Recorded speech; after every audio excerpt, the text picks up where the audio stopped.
E aí, galera, eu já tô aqui pra fazer um vídeo pra vocês rápido de como remover o iniciador Joy ou o Joy Launcher, que apareceu em vários celulares aí. É simples, vocês entram em configurações, aplicativos e vai aparecer isso aqui pra vocês. Aí vocês vai lá embaixo, GH, aí chegou no H, cadê o H aqui, ó? Tá vendo esse iniciador aqui? Então é ele que tá acabando com o seu celular.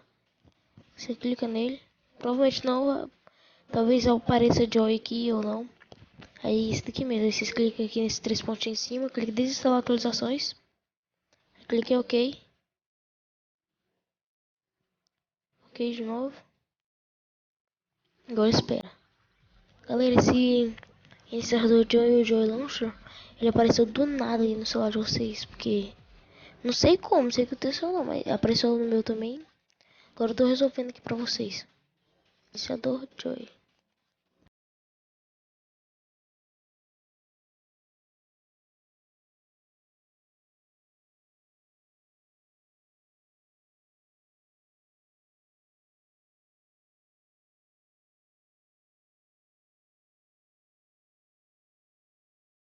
Pronto, pronto galera, aqui ó.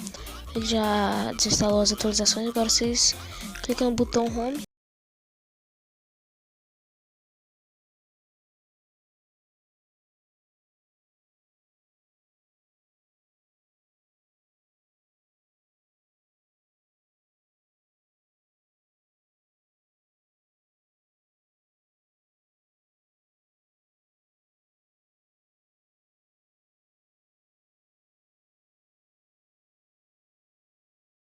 É isso galera, o vídeo. Muito obrigado, tamo junto aí. Muito obrigado por assistir, valeu, falou.